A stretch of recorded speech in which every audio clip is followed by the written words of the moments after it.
There was a lot of talk at first between some young lady and a man who seemed to want to marry her. Sister Diana and a swain, I guess, said Rush sourly. All this love stuff gives me a pain.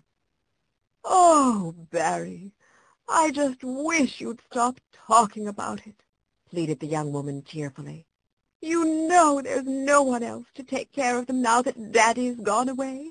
They need me so.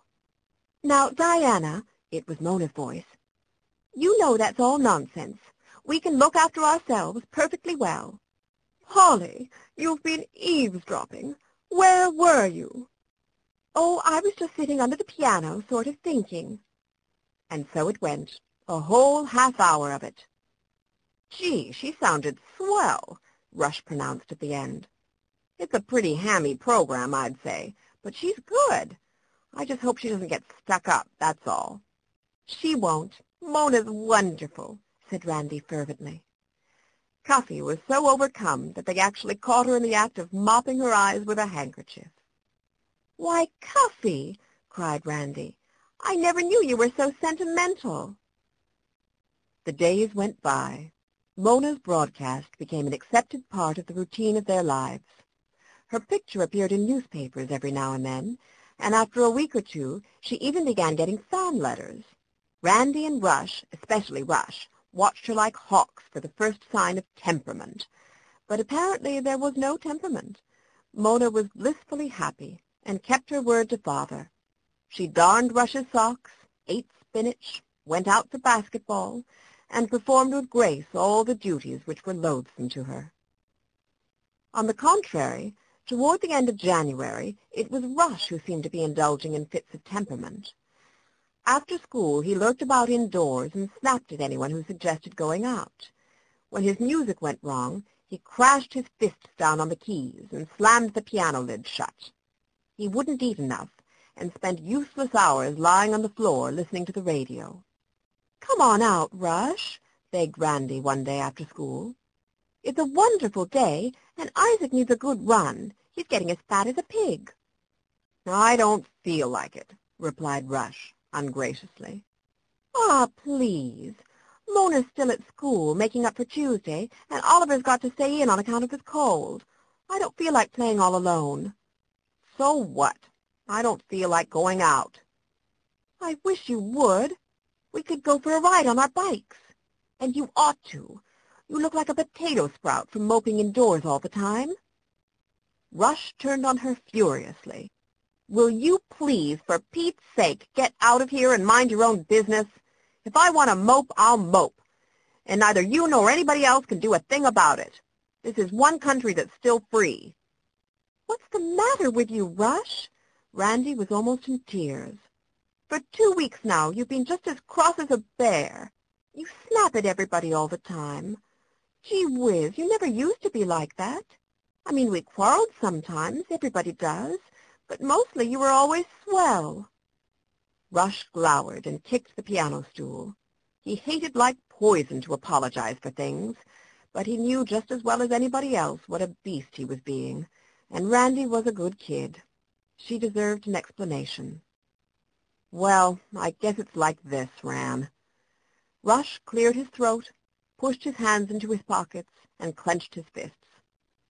It's kind of hard to say. I mean, it's about Mona, and you'll think I'm a heel. It's not that I'm jealous, exactly. Or maybe I am in a way, but not just because of all the glory she's getting. No, I mean, gee, here I am, a guy 13 years old, the eldest son of the Melendi family, etc., and what am I doing to help swell finances? Nothing, that's what. And here my sister, only a year and a half older, is able to buy defense stamps like chewing gum and add to the family exchequer besides. If I could just do something. But why can't you? Randy said. Tell me what? I've been racking my brains, of course. What do you suppose? But I can't think of a thing. Grover Pettibone has the Carthage paper route, and he's so old I wouldn't want to give him any competition. I could sell magazine subscriptions, maybe, but look at the population of Carthage. I'd be lucky if I sold a dozen, including the ones Father and Cuffy would think they'd have to buy. I could shovel off snow or mow lawns or work in gardens. But this is the sticks, and most everybody lives on his own land and uses his own family instead of hired hands. No, I tell you, it's a problem." "I can think of something," Randy said slowly, "but you won't like it." "What is it? Why not?" "You could give piano lessons," said Randy firmly. "What? You're nuts." "Now, don't be like that, Rush. You know as well as I do that there hasn't been a music teacher for miles around ever since the last one got married and moved to Hartford. Mrs. Wheelwright told you that the same time she told me, and she told us that Judge Laramie was mad as hops because she talked him into buying a piano so Floyd and Myrtle could learn to play, and then right after he got it, she went and eloped." "Well, what's that?" "Now, wait. I know of 3 other families that have pianos just standing around going sour. And the one in the school gym. Nobody ever plays that except Melba Jenks, and all she ever plays is My Rosary. I bet you could get more pupils than you could take care of in no time at all. You're good, too. You know you are. Remember how you outgrew that teacher in New York, and how even Mr. Johansky said you were a progeny, or whatever it is." "Prodigy," Rush corrected her. "Well, sure. But if you think I'm going to waste my youth trying to pound music into a goon like Floyd Laramie, you're crazy." "All right," said Randy, sweeping out of the room. "I thought you really wanted a job, but I guess it was just talk as usual, that's all." "Listen, you stop being cuffy," Rush called after her. But left alone, he went over to the piano. Standing, he touched the keys with his left hand. A warm chord came to life and hung, slowly diminishing on the air. Yes, he was good, all right. I'd be a dope if I didn't know that, he thought. He sat down on the piano bench, and under his fingers the music began to grow, up and out, tall and wide, a tree of sound, springing from strong, orderly roots. "Maybe she's right," thought Rush against the music. "I guess I could do it." The picture of Floyd Laramie's broad, unsmiling face floated across his mind.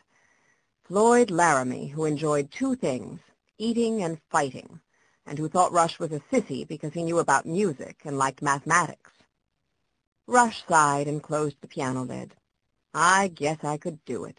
But boy, at what a cost." "This is a day of sacrifices," Rush told himself. In wartime, everybody makes sacrifices. But that was just a lot of words. He might as well have been saying 1, 2, 3, the cat ran up the tree. All he knew was that he wanted to do something. He wanted to help his family and, in a way, his country. "Let's see if I've got a little gold halo shining around my head," Rush said aloud, and went and looked in a mirror. But he hadn't.